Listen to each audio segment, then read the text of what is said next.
Good morning बेटा। अज बेटा आप चैप्टर रीड करांगे भारत के संविधान की प्रस्तावना।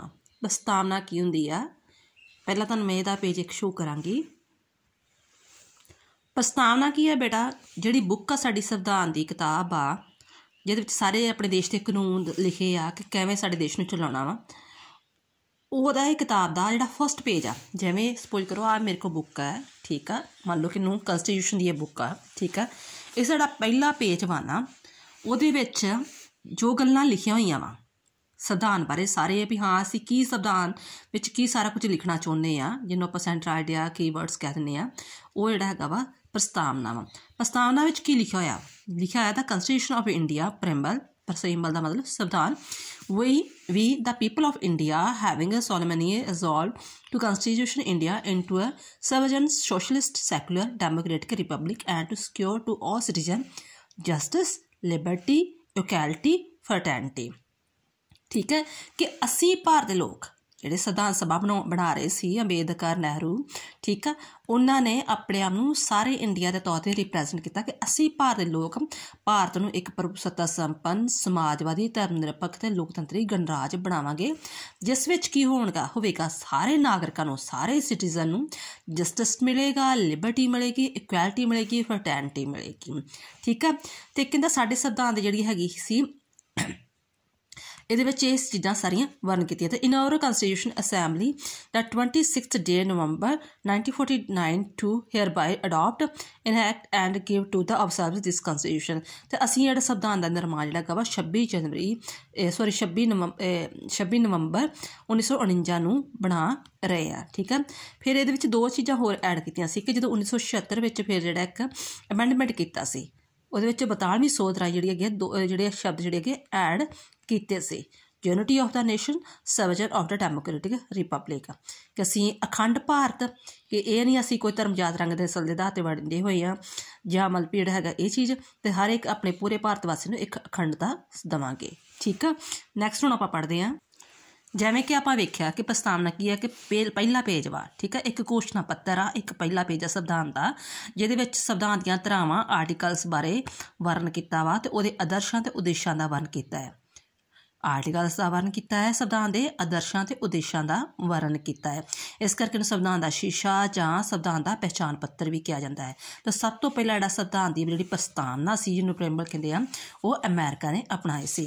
हुण भारत के संविधान की प्रस्तावना विच की आ कि इनू बार बार उही गल कि संविधान की कुंजी, संविधान की आत्मा जां संविधान का शीशा भी कहा जाता है। तो कहना भारत की प्रस्तावना का मूल रूप की आ, ਇਹਦੇ ਵਿੱਚ ਅਸੀਂ ਜਿਹੜੀ ਹੈਗੀ ਆ ਸਮਾਜਿਕ ਮਤਲਬ ਵੀ ਉਹਦੇ 'ਚ ਉਹੀ ਚੀਜ਼ਾਂ ਜਿਹੜੇ ਮੈਂ ਪਹਿਲਾ ਪੇਜ ਸ਼ੋ ਕੀਤਾ ਕਿ ਅਸੀਂ ਭਾਰਤ ਦੇ ਲੋਕ ਭਾਰਤ ਨੂੰ ਇੱਕ ਸੰਪੂਰਨ ਪ੍ਰਭੂਸੱਤਾ ਸੰਪੰਨ ਸਮਾਜਵਾਦੀ ਤੇ ਨਿਰਪੱਖ ਲੋਕਤੰਤਰੀ ਗਣਰਾਜ ਬਣਾਉਣ ਦੀ ਕੋਸ਼ਿਸ਼ ਕਰਾਂਗੇ। ਠੀਕ ਆ, ਤੇ ਸਾਰਿਆਂ ਨੂੰ ਜਿਹੜੀ ਹੈਗੀ ਆ ਸਮਾਜਿਕ, ਆਰਥਿਕ ਤੇ ਰਾਜਨੀਤਿਕ ਨਿਆਂ ਦੇਵਾਂਗੇ।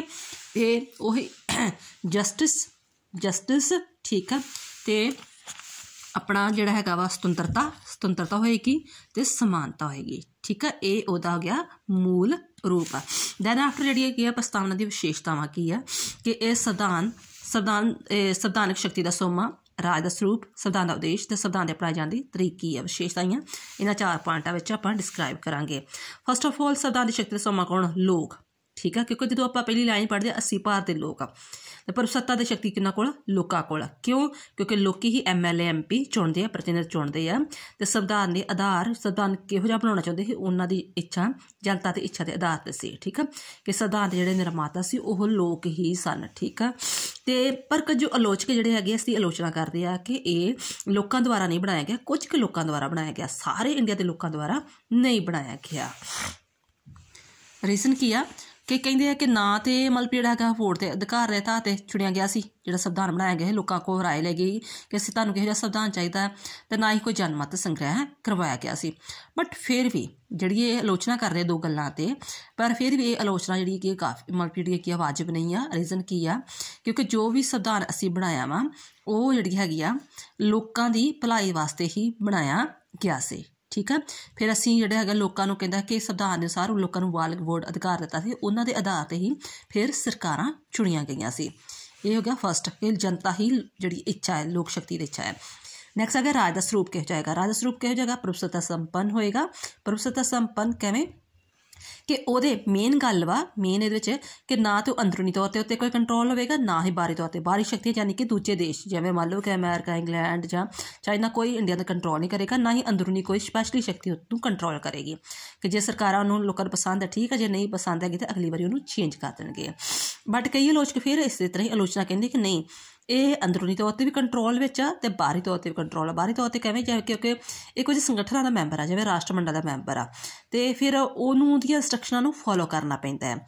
ਅਤੇ ਬਟ ਫਿਰ ਇਸ ਜਿਹੜੀ ਆਲੋਚਨਾ ਨੂੰ ਕਈ ਖਾਰਜ ਕਰਦੇ ਲੋਕ, ਕਿਉਂਕਿ ਕਹਿੰਦੇ ਆ ਕਿ ਜਿਹੜਾ ਰਾਸ਼ਟਰਮੰਡਲ ਹੈ ਨਾ, ਉਹ ਇੱਕ ਸੁਤੰਤਰ ਰਾਸ਼ਟਰਾਂ ਦਾ ਸੰਘ ਆ ਕਿ ਜਦੋਂ ਸਾਡਾ ਦਿਲ ਚਾਹਵੇ ਅਸੀਂ ਉਸ ਸੰਘ ਨੂੰ ਛੱਡ ਸਕਦੇ ਹਾਂ। ਸਾਡੇ 'ਤੇ ਪਾਬੰਦੀ ਨਹੀਂ ਆ ਕਿ ਅਸੀਂ ਉਸ ਸੰਘ ਦੇ ਮੈਂਬਰ ਬਣ ਕੇ ਹੀ ਰਹਿਣਾ। ਜੇ ਸਾਨੂੰ ਲੱਗਦਾ ਹੈ ਕਿ ਨਹੀਂ ਉਹ ਸੁਤੰਤਰਤਾ ਨੂੰ ਸੀਮਿਤ ਕਰਦਾ, ਅਸੀਂ ਸੰਘ ਨੂੰ ਛੱਡ ਸਕਦੇ ਹਾਂ।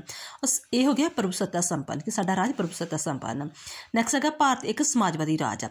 ਭਾਰਤ ਇੱਕ ਸਮਾਜਵਾਦੀ ਰਾਜ ਹੈ ਕਿਉਂਕਿ ਇੱਥੇ ਜਿਹੜੀ ਆ ਉਹ ਸਮਾਜਵਾਦੀ ਰਾਜ ਦਾ ਭਾਵ ਕਿ ਭਾਰਤ ਨੂੰ ਜਿਹੜਾ ਹੈਗਾ ਵਾ ਲੋਕੀ ਜਿਹੜੇ ਆ ਉਸ ਤੋਂ ਕਿ ਕਿਸੇ ਵੀ ਤਰ੍ਹਾਂ ਦਾ ਸ਼ੋਸ਼ਣ ਨਹੀਂ ਹੋਵੇਗਾ। ਉਹਦੇ ਨਾਲ ਹਰੇਕ ਨੂੰ ਬੁਢਾਪਾ ਪੈਨਸ਼ਨ, ਬੇਰੁਜ਼ਗਾਰੀ, ਤਨਖਾਹ, ਅੰਗਹੀਣ, ਬਿਮਾਰੀ, ਇਹ ਸਾਰੀ ਸਥਿਤੀਆਂ 'ਚ ਉਹਨੂੰ ਵਿਅਕਤੀ ਨੂੰ ਸੁਰੱਖਿਆ ਦਿੱਤੀ ਜਾਵੇਗੀ। ਸਮਾਜਿਕ ਤੌਰ 'ਤੇ ਉਹਦਾ ਸ਼ੋਸ਼ਣ ਨਹੀਂ ਹੋਏਗਾ, ਉਹਨੂੰ ਆਰਥਿਕ ਤੌਰ 'ਤੇ ਮਜ਼ਬੂਤ ਕੀਤਾ ਜਾਏਗਾ। ਯਾਨੀ ਕਿ ਸਮਾਜਿਕ ਅਤੇ ਆਰਥਿਕ ਉਹਨੂੰ ਨਿਆਂ ਦਿੱਤਾ ਜਾਏਗਾ। ਸਮਾਜਿਕ ਆਰਥਿਕ ਰਾਜਨੀਤਿਕ ਨਿਆਂ ਦਿੱਤਾ ਜਾਏਗਾ, ਉਹਨੂੰ ਕਿਹਾ ਜਾਂਦਾ ਸਮਾਜਵਾਦੀ। ਨੈਕਸਟ ਹੈ ਭਾਰਤ ਇੱਕ ਧਰਮ ਨਿਰਪੱਖ ਰਾਜ ਆ। ਕਿਉਂਕਿ ਆਪਾਂ ਨੂੰ ਪਤਾ ਹੈ ਕਿ ਇੰਡੀਆ ਦੇ ਜਿਹੜੇ ਹੈਗੇ ਸੀ ਜਿਹੜਾ ਬਟਵਾਰਾ ਹੋਇਆ ਸੀ ਉਹ ਰੀਜ਼ਨ ਕੀ ਸੀ, ਧਰਮ ਦੇ ਨਾਂ 'ਤੇ ਹੀ। ਇਸੇ ਕਰਕੇ ਉਹਨਾਂ ਨੇ ਇਹ ਸ਼ਬਦ ਅਪਣਾਇਆ ਕਿ ਇੰਡੀਆ ਵਿੱਚ ਕਿਸੇ ਵੀ ਰਾਜ ਦਾ ਸਪੈਸ਼ਲ ਕੋਈ ਧਰਮ ਨਹੀਂ ਹੋਏਗਾ। ਕਹਿਣ ਦਾ ਭਾਵ ਕਿ ਹਰੇਕ ਇਨਸਾਨ ਨੂੰ ਆਪਣਾ ਧਰਮ ਮੰਨਣ, ਅਪਣਾਉਣ, ਕੋਈ ਸੰਸਥਾ ਸਥਾਪਿਤ ਕਰਨ ਦੀ ਆਜ਼ਾਦੀ ਹੋਵੇਗੀ। ਇਸ ਲਈ ਸਪੈਸ਼ਲ ਜਿਹੜਾ ਮੌਲਿਕ ਅਧਿਕਾਰ ਆ 25 ਤੋਂ ਲੈ ਕੇ 28 ਤੱਕ ਇਹਦਾ ਵਰਣਨ ਕੀਤਾ ਗਿਆ ਧਾਰਮਿਕ ਸੁਤੰਤਰਤਾ ਦਾ। ਨੈਕਸਟ ਹੈਗਾ ਭਾਰਤ ਇੱਕ ਲੋਕਤੰਤਰੀ ਰਾਜ ਹੈ। ਲੋਕਤੰਤਰੀ ਰਾਜ ਕਿਵੇਂ ਆ? ਕਿਉਂਕਿ ਅਸੀਂ ਜਿਹੜੀਆਂ ਸਰਕਾਰਾਂ ਚੁਣਦੇ ਹਾਂ ਉਹ ਵੋਟ ਦੇ ਆਧਾਰ 'ਤੇ ਚੁਣਦੇ ਹਾਂ। ਅਸੀਂ ਆਪ ਖੁਦ MLA MP ਚੁਣਦੇ ਹਾਂ। ਇਸ ਕਰਕੇ ਲੋਕਤੰਤਰੀ ਰਾਜ ਆ। ਗਣਰਾਜ ਕਿਵੇਂ ਆ? ਕਿਉਂਕਿ ਜਿਹੜਾ ਸਾਡਾ ਰਾਸ਼ਟਰਪਤੀ ਆ ਉਹ ਇਨਡਾਇਰੈਕਟ ਵੇ ਨਾਲ ਅਪਰਤੱਖ ਰੂਪ ਵਿੱਚ ਚੁਣਿਆ ਜਾਂਦਾ ਹੈ। ਇਸ ਕਰਕੇ ਇਹ ਗਣਰਾਜ ਆ। ਨੈਕਸਟ ਕੀ ਹੈ? ਸੰਵਿਧਾਨ ਦਾ ਉਦੇਸ਼ ਕੀ ਸੀ? ਸੰਵਿਧਾਨ ਦਾ ਉਦੇਸ਼ ਸੀ ਨਿਆਂ, ਸੁਤੰਤਰਤਾ, ਸਮਾਨਤਾ ਪ੍ਰਦਾਨ ਕਰਨੀ। ਨਿਆਂ ਜਿਹੜਾ ਹੈਗਾ ਕਿਹੋ ਜਿਹਾ ਹੋਵੇ? ਸਮਾਜਿਕ ਨਿਆਂ ਹੋਵੇ, ਕੋਈ ਇਸੇ ਕਰਕੇ 14 ਤੋਂ 18 ਤੱਕ ਵਰਣਨ ਕੀਤਾ ਗਿਆ ਹੈ। ਆਰਥਿਕ ਨਿਆਂ ਹੋਵੇ, ਯਾਨੀ ਕਿ ਉਹਨੂੰ ਕੋਈ ਆਰਥਿਕ ਪੱਖੋਂ ਕੋਈ ਵੀ ਉਹਦੇ ਨਾਲ ਡਿਸਕ੍ਰੀਮੀਨੇਸ਼ਨ ਨਾ ਹੋਵੇ। ਰਾਜਨੀਤਿਕ ਨਿਆਂ ਹੋਵੇ, ਯਾਨੀ ਕਿ ਉਹਨੂੰ ਵੋਟ ਦਾ ਅਧਿਕਾਰ ਪੂਰਾ ਮਿਲੇ। ਠੀਕ ਆ।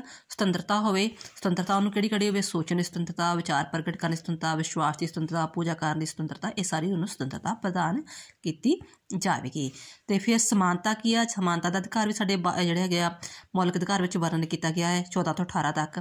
ਜਿਵੇਂ ਪਦ ਦੀ ਸਮਾਨਤਾ, ਠੀਕ ਹੈ, ਇਕੁਐਲਿਟੀ ਆਫ ਸਟੇਟਸ, ਅਵਸਰਾਂ ਮੌਕਿਆਂ ਦੀ ਸਮਾਨਤਾ ਦਿੱਤੀ ਗਈ ਆ। ਠੀਕ ਹੈ। ਅਤੇ ਨੈਕਸਟ ਹੈਗਾ ਭਰਾਤਰੀ ਭਾਵ ਦਾ ਵਿਕਾਸ ਕੀਤਾ ਗਿਆ, ਕਿ ਭਾਈਚਾਰੇ ਦੀ ਭਾਵਨਾ ਦਾ ਵਿਕਾਸ ਕੀਤਾ ਜਾਇਆ ਗਿਆ। ਰੀਜ਼ਨ ਕੀ ਹੈ? ਕਿ ਲੋਕੀ ਧਰਮ ਦੇ ਨਾਂ ਦੇ ਆਧਾਰ 'ਤੇ ਸੰਪਰਦਾਇਕ ਝਗੜੇ ਨਾ ਕਰਨ। ਧਰਮ ਦੇ ਆਧਾਰ 'ਤੇ ਜਿਹੜੇ ਝਗੜੇ ਹੁੰਦੇ ਉਹਨੂੰ ਆਪਾਂ ਸੰਪਰਦਾਇਕ ਝਗੜੇ ਕਹਿੰਦੇ ਆ, ਨਾ ਕਰਨ। ਇਸ ਕਰਕੇ ਉਹਨਾਂ ਦਾ ਵਿੱਚ ਭਾਈਚਾਰੇ ਦੀ ਭਾਵਨਾ ਦਾ ਵਿਕਾਸ ਕਰਨ ਲਈ ਕਿਹਾ ਗਿਆ ਹੈ। ਨੈਕਸਟ ਹੈਗਾ ਵਿਅਕਤੀ ਦੇ ਗੌਰਵ ਨੂੰ ਕਾਇਮ ਰੱਖਣ ਲਈ ਦੇ ਵਿੱਚ ਵਿਸ਼ਵਾਸ ਆ ਕਿ ਉਹਦੀ ਹਰੇਕ ਵਿਅਕਤੀ ਦੀ ਇੱਕ ਸੈਲਫ ਰਿਸਪੈਕਟ ਆ, ਉਹਦਾ ਮਾਨ ਸਨਮਾਨ ਕੀਤਾ ਜਾਏਗਾ। ਜੇ ਇਨ ਕੇਸ ਉਹਦੀ ਜਾਤ ਜਾਂ ਧਰਮ ਦੇ ਨਾਂ 'ਤੇ ਕੋਈ ਟਿੱਪਣੀ ਕਰਦਾ ਤਾਂ ਉਹ ਆਪਣਾ ਮਾਨਹਾਨੀ ਦਾ ਦਾਅਵਾ ਕਰ ਸਕਦਾ ਹੈ। ਨੈਕਸਟ ਹੈਗਾ ਰਾਸ਼ਟਰ ਦੀ ਏਕਤਾ ਅਤੇ ਅਖੰਡਤਾ ਕਾਇਮ ਰੱਖਣ ਵਿੱਚ ਵਿਸ਼ਵਾਸ, ਜੋ ਵੀ ਸਾਡੇ ਆਦਰਸ਼ ਵਾ, ਠੀਕ ਹੈ, ਇੰਡੀਆ ਨੂੰ ਆਜ਼ਾਦ ਕਰਾਉਣ ਵਿੱਚ ਕਿ ਅਸੀਂ ਦੇਸ਼ ਦੇ ਏਕਤਾ, ਤਿਰੰਗੇ ਦਾ ਸਤਿਕਾਰ ਕਰਨਾ ਵਾ, ਸੰਵਿਧਾਨ ਦਾ ਸਤਿਕਾਰ ਕਰਨਾ ਵਾ, ਉਹਦੇ ਸੌਂਗ ਦਾ ਸਤਿਕਾਰ ਕਰਨਾ, ਉਹਦੇ ਵਿੱਚ ਮਤਲਬ ਅਸੀਂ ਇੱਕ ਰਵਾਂਗੇ। ਠੀਕ ਹੈ। ਕਿ ਅਸੀਂ ਇਹ ਨਹੀਂ ਵੇਖਾਂਗੇ ਕਿ ਉਹ ਬਿਹਾਰ ਦਾ ਵਾ, ਉਹ ਯੂਪੀ ਦਾ ਜਾਂ ਕਿਸੇ ਤਰ੍ਹਾਂ, ਅਸੀਂ ਆਪਣੇ ਆਪ ਨੂੰ ਐਜ਼ ਏ ਇੰਡੀਅਨ ਤੌਰ 'ਤੇ ਰੀਪ੍ਰੈਜ਼ੈਂਟ ਕਰਾਂਗੇ। ਨੈਕਸਟ ਹੈਗਾ ਸੰਵਿਧਾਨ ਦੇ ਅਪਣਾਏ ਜਾਣ ਦੀ ਮਿਤੀ। ਅਪਣਾਏ ਜਾਣ ਦੀ ਮਿਤੀ ਕੀ? 26 ਨਵੰਬਰ 1949 ਨੂੰ ਅਪਣਾਇਆ ਗਿਆ ਸੀ ਅਤੇ 26 ਜਨਵਰੀ 1950 ਨੂੰ ਲਾਗੂ ਕੀਤਾ ਗਿਆ ਹੈ। ਫਿਰ ਇਸ ਚੀਜ਼ ਨੂੰ ਵੇਖੋ, 26 ਨਵੰਬਰ 1949 ਨੂੰ ਅਪਣਾਇਆ ਗਿਆ ਸੀ, 26 ਜਨਵਰੀ 1950 ਨੂੰ ਲਾਗੂ ਕੀਤਾ ਗਿਆ ਸੀ। ਕੁਝ ਲੋਕ ਇਸ ਦੀ ਆਲੋਚਨਾ ਕਰਦੇ ਆ। ਰੀਜ਼ਨ ਉਹੀ ਫਿਰ ਕਿ ਅਸੀਂ ਭਾਰਤ ਦੇ ਲੋਕ ਸ਼ਬਦ ਨਹੀਂ ਗਲਤ ਪ੍ਰਯੋਗ, ਕਹਿੰਦਾ ਅਸੀਂ ਭਾਰਤ ਦੇ ਲੋਕ, ਉਹਦੇ ਵਿੱਚ ਸਿਰਫ ਜਿਹੜੇ ਹੈਗੇ ਸੀ ਉਹ ਮਤਲਬ ਜਿਹੜਾ ਹੈਗਾ ਲੋਕ ਤਾਂ ਹੈ ਹੀ ਨਹੀਂ ਸੀ, ਜਨ ਸਭਾ ਦੇ ਲੋਕ ਹੀ ਥੋੜ੍ਹੇ ਜਿਹੇ, ਉਹਨਾਂ ਨੇ ਸੰਵਿਧਾਨ ਬਣਾਇਆ। ਇਸ ਕਰਕੇ ਅਸੀਂ ਭਾਰਤ ਦੇ ਲੋਕ ਦੀ ਸ਼ਬਦ ਜਿਹੜੀ ਹੈਗੀ ਆ ਗਲਤ ਵਰਤੋਂ ਹੈ, ਇਹ ਉਹਨਾਂ ਨੇ ਆਲੋਚਕਾਂ ਨੇ ਕਿਹਾ ਹੋਇਆ ਵਾ। ਸੈਕਿੰਡ, ਪ੍ਰਸਤਾਵਨਾ ਸੰਵਿਧਾਨ ਦਾ ਹਿੱਸਾ ਨਹੀਂ ਆ, ਕਿਉਂਕਿ ਉਹਨੇ ਆਪ ਜਦੋਂ ਮਤਲਬ ਕਿ ਮੁਕੱਦਮੇ ਕਈ ਵਾਰ ਸੁਪਰੀਮ ਕੋਰਟ ਦੇ ਸਾਹਮਣੇ ਆਏ ਆ ਤਾਂ ਉਹਨੇ ਕਈ ਵਾਰ ਸੁਪਰੀਮ ਕੋਰਟ ਨੇ ਖੁਦ ਕਹਿ ਤਾ ਸੀ ਕਿ ਪ੍ਰਸਤਾਵਨਾ ਸੰਵਿਧਾਨ ਦਾ ਹਿੱਸਾ ਨਹੀਂ ਆ। ਠੀਕ ਆ। ਇਸ ਕਰਕੇ ਇਸ ਨੂੰ ਮਤਲਬ ਆਪਾਂ ਮਾਨਤਾ ਨਹੀਂ ਦੇ ਸਕਦੇ। ਸੈਕਿੰਡ ਹੈ ਕਿ ਪ੍ਰਸਤਾਵਨਾ ਨਿਆਂਯੋਗ ਨਹੀਂ ਆ।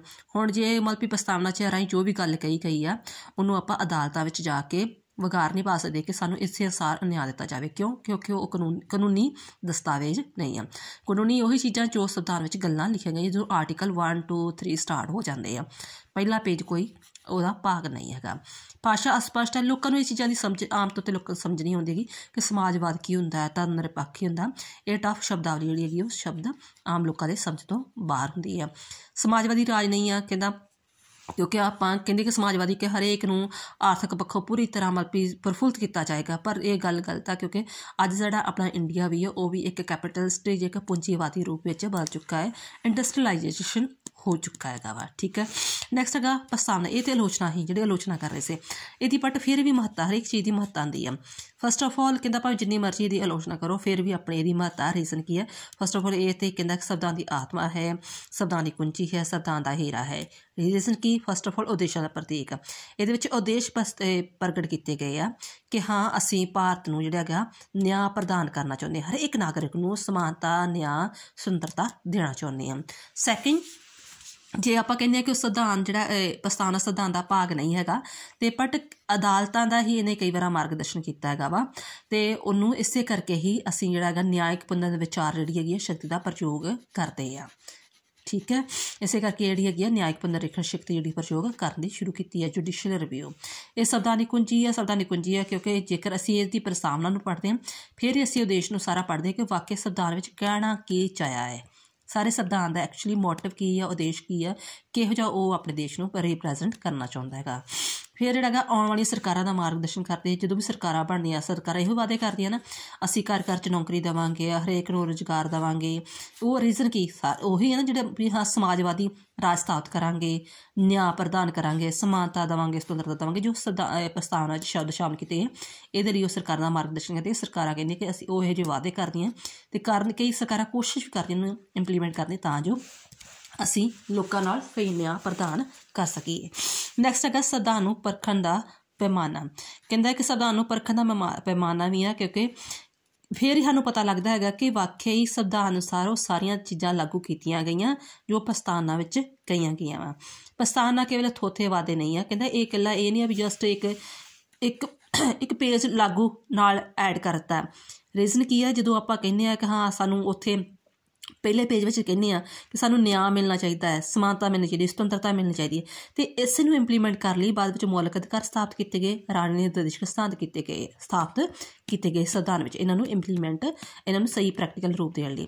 ਫਿਰ ਭਾਰਤ ਨੂੰ ਜਦੋਂ ਆਪਾਂ ਉਹਦੇ ਵਿੱਚ ਕਹਿੰਦੇ ਕਿ ਭਾਰਤ ਨੂੰ ਅਸੀਂ ਧਰਮ ਨਿਰਪੱਖ ਰਾਜ ਬਣਾਉਣਾ ਚਾਹੁੰਦੇ ਹਾਂ, ਪ੍ਰਸਤਾਵਨਾ 'ਚ ਲਿਖਿਆ ਸੀ ਨਾ, ਇਸੇ ਨੂੰ ਬਣਾਉਣ ਵਾਸਤੇ ਅਸੀਂ ਫਿਰ ਮੌਲਿਕ ਅਧਿਕਾਰ ਵਿੱਚ ਜਿਹੜਾ ਧਾਰਾ 25 ਤੋਂ ਲੈ ਕੇ 28 ਤੱਕ ਵਰਣ ਕੀਤਾ ਗਿਆ ਕਿ ਧਰਮ ਦੇ ਆਧਾਰ 'ਤੇ ਜਿਹੜਾ ਹੈਗਾ ਕੋਈ ਵੀ ਆਪਣੀ ਸੁਤੰਤਰਤਾ ਨੂੰ ਮਾਣ ਸਕਦਾ ਹੈ। ਫਿਰ ਐਗਜ਼ਾਮਪਲ ਇਹ ਹੁੰਦੀ ਜਦੋਂ ਆਪਾਂ ਪ੍ਰਸਤਾਵਨਾ ਬਾਰੇ ਪੜ੍ਹ ਲਿਆ, ਉਹਦੀ ਆਲੋਚਨਾ ਹੀ ਪੜ੍ਹੀ, ਫਿਰ ਆਪਾਂ ਮਹੱਤਤਾ ਪੜ੍ਹੀ, ਫਿਰ ਆਪਣੇ ਦਿਮਾਗ 'ਚ ਆਉਂਦਾ ਕਿ ਕੀ ਵਾਕਿਆ ਪ੍ਰਸਤਾਵਨਾ ਸੰਵਿਧਾਨ ਦਾ ਭਾਗ ਹੈ ਇਹਦੇ ਵਿੱਚ। ਫਿਰ ਉਹ ਕੀ ਜਦੋਂ ਆਪਾਂ ਇਹ ਚੀਜ਼ ਦਾ ਵਾਦ ਵਿਵਾਦ ਕਰਦੇ ਹਾਂ ਵੀ ਹਾਂ ਕਦੇ ਉਹਦੇ ਪੱਖ 'ਚ ਹੋ ਜਾਂਦੇ ਕਦੇ ਵਿਪੱਖ 'ਚ ਹੁੰਦੇ ਹਾਂ, ਬਟ ਪ੍ਰੈਕਟੀਕਲ ਵਾਕਿਆ ਕਿੰਨਾ ਕੁ ਸੰਵਿਧਾਨ ਦਾ ਭਾਗ ਆ ਉਹ ਵੀ ਇਸ ਚੀਜ਼ ਤੋਂ ਜਾਣਾਂਗੇ। ਕਹਿੰਦਾ ਰੀਜ਼ਨ ਕੀ ਆ? ਜਦੋਂ ਤੇ ਬੇਰੁਬਾਰੀ ਸੰਘ ਦਾ ਮੁਕੱਦਮਾ ਆਇਆ, ਠੀਕ ਆ, ਪਾਕਿਸਤਾਨ ਨਾਲ ਰਿਲੇਟਡ ਕੋਈ ਮੁਕੱਦਮਾ ਆਈ, ਉਦੋਂ ਕੋਰਟ ਨੇ ਕਹਿ ਦਿੱਤਾ ਕਿ ਪ੍ਰਸਤਾਵਨਾ ਸਾਡੇ ਸੰਵਿਧਾਨ ਦਾ ਭਾਗ ਨਹੀਂ ਆ। ਸੁਣੋ ਧਿਆਨ ਨਾਲ, ਜਦੋਂ ਪਾਕਿਸਤਾਨ ਨਾਲ ਰਿਲੇਟਡ ਕੋਈ ਮੁਕੱਦਮਾ ਆਇਆ ਸੀ ਕਿ ਆਹ ਜਿਹੜਾ ਇਲਾਕਾ ਇੰਡੀਆ ਵਿੱਚ ਰਹਿਣਾ ਜਾਂ ਪਾਕਿਸਤਾਨ 'ਚ ਰਹੇਗਾ, ਬੇਰੁਬਾਰੀ ਦਾ ਮੁਕੱਦਮਾ ਸੀ ਕੁਝ, ਅਤੇ ਉਦੋਂ ਤੇ ਸੁਪਰੀਮ ਕੋਰਟ ਨੇ ਕਹਿਤਾ ਕਿ ਸੰਵਿਧਾਨ ਦਾ ਭਾਗ ਨਹੀਂ ਹੈ। ਬਟ ਜਦੋਂ ਕੇਸ਼ਵਾਨੰਦ ਦਾ ਮੁਕੱਦਮਾ ਆਇਆ ਉਦੋਂ ਇਹਨੇ ਕਹਿਤਾ ਨਹੀਂ ਕਿ ਪ੍ਰਸਤਾਵਨਾ ਸੰਵਿਧਾਨ ਦਾ ਭਾਗ ਹੈ, ਕਿਉਂਕਿ ਸੁਪਰੀਮ ਕੋਰਟ ਜੋ ਫੈਸਲਾ ਕਰਦੀ ਹੈ ਉਹ ਕਾਨੂੰਨ ਬਣ ਜਾਂਦਾ ਹੈਗਾ ਵਾ। ਦੈਨ ਆਫਟਰ ਫਿਰ ਜੀਵਨ ਬੀਮਾ ਨਿਗਮ ਦਾ ਇੱਕ ਕੇਸ ਆਇਆ, ਉਦੋਂ ਵੀ ਫਿਰ ਕਹਿਤਾ ਸੁਪਰੀਮ ਕੋਰਟ ਨੇ ਕਿ ਜਿਹੜਾ ਪ੍ਰਸਤਾਵਨਾ ਸੰਵਿਧਾਨ ਦਾ ਭਾਗ ਹੈ। ਫਿਰ ਪ੍ਰਸਤਾਵਨਾ 'ਚ ਜਦੋਂ ਸੋਧ ਕੀਤੀ, ਠੀਕ ਹੈ, ਫਿਰ ਇੱਕ 42ਵੀਂ ਸੋਧ ਕੀਤੀ, 42 ਜਿਹੜੀ ਹੈਗੀ ਆ ਅਮੈਂਡਮੈਂਟ ਕੀਤੀ, ਜਿਹਦੇ ਵਿੱਚ ਜਿਹੜੇ ਹੈਗੇ ਇਹ 2-3 ਸ਼ਬਦ ਹੋਰ ਐਡ ਕਰ ਦਿੱਤੇ। ਕਿਹੜੇ? ਸਮਾਜਵਾਦੀ, ਧਰਮ ਨਿਰਪੱਖ, ਰਾਸ਼ਟਰ ਦੀ ਅਖੰਡਤਾ, ਇਹ 3 ਸ਼ਬਦ ਐਡ ਕਰ ਦਿੱਤੇ ਇਹਦੇ ਵਿੱਚ। ਅਤੇ ਰੀਜ਼ਨ ਕੀ ਸੀ ਕਿ ਪ੍ਰਸਤਾਵਨਾ ਨੂੰ ਇੰਪੋਰਟੈਂਸ ਦਿੱਤੀ, ਇੰਪੋਰਟੈਂਸ ਦੇਣ ਦਾ ਕਰਕੇ ਹੀ ਫਿਰ 42ਵੀਂ ਸੋਧ ਕਰਕੇ ਇਹ ਸ਼ਬਦ ਐਡ ਕੀਤੇ ਗਏ। ਠੀਕ ਹੈ, ਇੱਥੋਂ ਸਾਨੂੰ ਪਤਾ ਲੱਗਦਾ ਕਿ ਵਾਕਿਆ ਹੀ ਪ੍ਰਸਤਾਵਨਾ ਸੰਵਿਧਾਨ ਦਾ ਭਾਗ ਹੈ, ਉਸ ਦੀ ਆਪਣੀ ਮਹੱਤਤਾ ਹੈ। ਨੈਕਸਟ ਆਪਾਂ ਕਰਾਂਗੇ ਕਿ ਉਹੀ ਚੀਜ਼ਾਂ ਰਿਪੀਟ ਹੋ ਜਾਣੀਆਂ। ਭਾਰਤ ਪ੍ਰਭੂਸੱਤਾ ਸੰਪੰਨ ਸਮਾਜਵਾਦੀ ਧਰਮ ਨਿਰਪੱਖ ਲੋਕਤੰਤਰੀ ਗਣਰਾਜ ਹੈ। ਕਿਉਂਕਿ ਪ੍ਰਭੂਸੱਤਾ ਸੰਪੰਨ ਕਿਉਂ ਆ? ਕਿਉਂਕਿ ਨਾ ਤਾਂ ਇਹਨੂੰ ਅੰਦਰੂਨੀ ਤੌਰ 'ਤੇ ਕੰਟਰੋਲ ਹੈਗਾ ਹੈ, ਨਾ ਹੀ ਬਾਹਰੀ ਤੌਰ 'ਤੇ ਇਹ ਆਪਣੇ ਹਿਸਾਬ ਨਾਲ ਆਪਣੀਆਂ ਸਰਕਾਰਾਂ ਚਲਾਉਂਦਾ ਹੈ। ਸਮਾਜਵਾਦੀ ਇਸ ਕਰਕੇ ਹੈ ਕਿ ਇਸ ਨੂੰ ਰਾਜਨੀਤੀ ਅਤੇ ਆਰਥਿਕ ਨਿਆਂ ਪ੍ਰਦਾਨ ਕਰਦੀ ਇਹ ਵਚਨਬੱਧ ਵਾ। ਠੀਕ ਹੈ। ਫਿਰ ਜਿਹੜਾ ਭਾਰਤ ਧਰਮ ਨਿਰਪੱਖ ਇਹਦੇ ਵਿੱਚ ਕੁਛ ਨਹੀਂ ਬੇਟਾ, ਇਹਦੇ ਵਿੱਚ ਇਹੋ ਚੀਜ਼ਾਂ ਵਗੈਰਾ ਕਿ ਮਤਲਬ ਵੀ ਉਸ ਨੂੰ ਭਾਰਤ ਨੂੰ ਸਮਾਜਵਾਦੀ ਬਣਾਉਣ ਵਾਸਤੇ ਕਈ ਸੁਧਾਰ ਕੀਤੇ। ਕਿਵੇਂ? ਜਿਵੇਂ ਸੰਪਤੀ ਦਾ ਅਧਿਕਾਰ ਮੌਲਿਕ ਅਧਿਕਾਰਾਂ ਵਿੱਚੋਂ ਕੱਢ ਦਿੱਤਾ ਗਿਆ। ਫਿਰ ਜਿਹੜੇ ਹੈਗੇ ਆ ਉਦਯੋਗਾਂ ਦੇ ਉਤਪਾਦਨ ਦੇ ਸਾਧਨਾਂ ਦਾ ਰਾਸ਼ਟਰੀਕਰਨ ਕੀਤਾ ਗਿਆ। ਜਿਹੜੇ ਵੱਡੇ ਵੱਡੇ ਉਦਯੋਗ ਸੀ ਉਹ ਸਰਕਾਰ ਨੇ ਆਪਣੇ ਕੰਟਰੋਲ ਵਿੱਚ ਰੱਖੇ। ਫਿਰ ਜਿਹੜੇ ਕਾਨੂੰਨ ਬਣਾਏ ਕਿਰਤੀਆਂ ਦੇ, ਜਿਹੜਾ ਜਿਹਨੂੰ ਮਜ਼ਦੂਰੀ ਲਈ ਇੱਕੋ ਜਿਹੀਆਂ ਮਜ਼ਦੂਰੀਆਂ ਸਥਾਪਿਤ ਕੀਤੀਆਂ ਗਈਆਂ ਕਿ ਔਰਤ ਮਰਦ ਦੀ ਮਜ਼ਦੂਰੀ ਵਿੱਚ ਕੋਈ ਫਰਕ ਨਹੀਂ ਕੀਤਾ ਜਾਏਗਾ। ਇਸ ਕਰਕੇ ਉਹਨੂੰ ਸਮਾਜਵਾਦੀ ਪ੍ਰੈਕਟੀਕਲ ਰੂਪ ਦਿੱਤਾ। ਨੈਕਸਟ ਹੈ ਭਾਰਤ ਇੱਕ ਧਰਮ ਨਿਰਪੱਖ ਰਾਜ। ਉਹੀ ਚੀਜ਼ਾਂ ਫਿਰ ਬਾਰ-ਬਾਰ ਕਿ ਕਿਉਂਕਿ ਭਾਰਤ ਵਿੱਚ ਬਹੁਤ ਸਾਰੇ ਧਰਮ ਨੇ ਅਤੇ ਫਿਰ ਵੀ ਇਸ ਦੇ ਬਾਵਜੂਦ ਵੀ ਇੰਡੀਆ ਦਾ ਕੋਈ ਆਪਣਾ ਇੱਕ ਵੱਖਰਾ ਧਰਮ ਨਹੀਂ ਹੈਗਾ। ਹਰੇਕ ਆਪਣਾ ਇੰਡੀਆ ਵਿੱਚ ਰਹਿਣ ਵਾਲਾ ਆਪਣਾ ਧਰਮ ਨੂੰ ਅਪਣਾ ਸਕਦਾ। ਇਸ ਨੂੰ ਪ੍ਰੈਕਟੀਕਲ ਕਰਨ ਲਈ 25 ਤੋਂ 28 ਤੱਕ ਜਿਹੜੇ ਕੀ ਆ ਮੌਲਿਕ ਅਧਿਕਾਰਾਂ 'ਚ ਧਰਮ ਦੀ ਸੁਤੰਤਰਤਾ ਦੀ ਵਿਵਸਥਾ ਕੀਤੀ ਗਈ ਹੈਗੀ ਆ। ਨੈਕਸਟ ਹੈ ਫਿਰ ਹੈਗਾ ਭਾਰਤ ਇੱਕ ਲੋਕਤੰਤਰੀ ਰਾਜ ਆ। ਕਿਉਂਕਿ ਭਾਰਤ ਵਿੱਚ ਲੋਕਤੰਤਰੀ ਰਾਜ ਹੈ। ਰੀਜ਼ਨ ਕੀ ਆ? ਜਿਹੜਾ ਵੀ ਬਾਲਗ ਮਤ ਅਧਿਕਾਰ 'ਤੇ ਅਸੀਂ ਸਰਵਜਨਕ ਬਾਲਗ ਮਤ ਅਧਿਕਾਰ 'ਤੇ ਯੂਨੀਵਰਸਲ ਅਡਲਟ ਫਰੈਂਚਾਈਜ਼ ਜਿਹੜੀ ਆਪਾਂ ਵੋਟ ਪਾਉਂਦੇ ਹਾਂ, ਜਦੋਂ 18 ਸਾਲਾਂ ਦਾ ਹੋ ਜਾਂਦਾ ਬੱਚਾ, ਠੀਕ ਆ, ਵੋਟ ਪਾਉਂਦਾ। ਵੋਟ ਪਾ ਕੇ ਅਸੀਂ ਆਪਣੀ ਸਰਕਾਰਾਂ, ਪੰਚ ਸਰਪੰਚ ਜਿਹੜੇ ਹੈਗੇ MLA MP ਸਰਕਾਰਾਂ ਚੁਣਦੇ ਹਾਂ। ਠੀਕ ਆ। ਫਿਰ ਸਾਨੂੰ ਸੁਤੰਤਰਤਾ, ਸਮਾਨਤਾ ਅਤੇ ਭਰਾਤਰੀ ਭਾਵ ਦੇ ਜਿਹੜੀ ਹੈਗੀ ਆ ਇਹ ਜਿਹੜੀ ਹੈਗੀ ਆ ਅਧਿਕਾਰ ਦਿੱਤੇ ਜਾਂਦੇ ਆ। ਫਿਰ ਭਾਰਤ ਇੱਕ ਗਣਰਾਜ ਵੀ ਆ। ਗਣਰਾਜ ਇਸ ਕਰਕੇ ਕਿਉਂਕਿ ਜਿਹੜਾ ਰਾਸ਼ਟਰਪਤੀ ਆ ਉਹ ਇਨਡਾਇਰੈਕਟ ਵੇ ਨਾਲ ਚੁਣਿਆ ਜਾਂਦਾ ਹੈ। ਉਹ ਇਹ ਨਹੀਂ ਆ ਕਿ ਕੋਈ ਉੱਥੇ ਸਾਡੇ ਇੰਡੀਆ ਦਾ ਕੋਈ ਰਾਜਾ ਵਾ ਜੱਦੀ ਉਹਦਾ ਜਿਹੜਾ ਗਾ ਲਗਾਤਾਰ ਚੱਲੇਗਾ ਜਾਂ ਕੁਛ ਵੀ ਆ। ਠੀਕ ਹੈ। ਉਹ ਸਾਡੇ ਦੁਆਰਾ ਹੀ ਇਨਡਾਇਰੈਕਟ ਵੇ ਨਾਲ, ਯਾਨੀ ਕਿ ਜਿਹੜੇ ਅਸੀਂ MLA MP ਚੁਣਦੇ ਹਾਂ ਨਾ, ਉਹੀ ਅੱਗੇ ਜਾ ਕੇ ਮਤਲਬ ਕਿ ਰਾਸ਼ਟਰਪਤੀ ਨੂੰ ਚੁਣਦੇ ਆ। ਇਨਡਾਇਰੈਕਟ ਵੇ ਨਾਲ ਸਾਡੇ ਦੁਆਰਾ ਹੀ ਇੱਕ ਚੁਣਿਆ ਗਿਆ ਹੈ। ਇਸ ਕਰਕੇ ਭਾਰਤ ਇੱਕ ਗਣਰਾਜ ਹੈ। ਆਈ ਹੋਪ ਤੁਹਾਨੂੰ ਇਹ ਸਾਰਾ ਚੈਪਟਰ ਸਮਝ ਆ ਗਿਆ ਹੋਵੇਗਾ। ਫਿਰ ਵੀ ਕੋਈ ਡਾਊਟ ਹੋਗਾ ਤਾਂ ਪੁੱਛ ਲਿਓ। ਇਸ ਤਰ੍ਹਾਂ ਇਹਦੇ ਕੁਐਸਚਨ ਬਣ ਸਕਦੇ ਹੈਗੇ ਆ। ਪ੍ਰਸਤਾਵਨਾ ਦੀ ਵਿਸ਼ੇਸ਼ਤਾਵਾਂ। ਭਾਰਤ ਵਿੱਚ ਸ਼ਕਤੀ ਦਾ ਸੋਮਾ ਲੋਕ ਹਨ। ਠੀਕ ਆ। ਭਾਰਤ ਪ੍ਰਸਤਾਵਨਾ ਅਨੁਸਾਰ ਭਾਰਤ ਦਾ ਸਰੂਪ ਕਿਹੋ ਜਿਹਾ ਹੈਗਾ ਵਾ? ਭਾਰਤ ਪ੍ਰਭੂਸੱਤਾ ਸੰਪੰਨ ਸਮਾਜਵਾਦੀ ਧਰਮ ਨਿਰਪੱਖ ਲੋਕਤੰਤਰੀ ਗਣਰਾਜ ਹੈ। ਇਹਦੇ ਸੰਵਿਧਾਨ ਦੇ ਉਦੇਸ਼ ਕੀ ਆ, ਮਹੱਤਤਾ ਕੀ ਆ, ਕਮੀਆਂ ਕੀ ਆ? ਠੀਕ ਆ। ਆਈ ਹੋਪ ਤੁਹਾਨੂੰ ਪੂਰਾ ਚੈਪਟਰ ਸਮਝ ਆ ਗਿਆ ਹੋਵੇਗਾ। ਫਿਰ ਵੀ ਬੇਟਾ ਕੋਈ ਪ੍ਰੋਬਲਮ ਹੋਵੇ, ਕੋਈ ਟੌਪਿਕ ਫਿਰ ਵੀ ਇਹਦੇ ਵਿੱਚ ਨਾ ਸਮਝ ਆਉਂਦੇ ਤਾਂ ਤੁਸੀਂ ਕਮੈਂਟ ਬਾਕਸ ਵਿੱਚ ਲਿਖ ਸਕਦੇ ਹੋ। ਥੈਂਕਸ ਬੇਟਾ।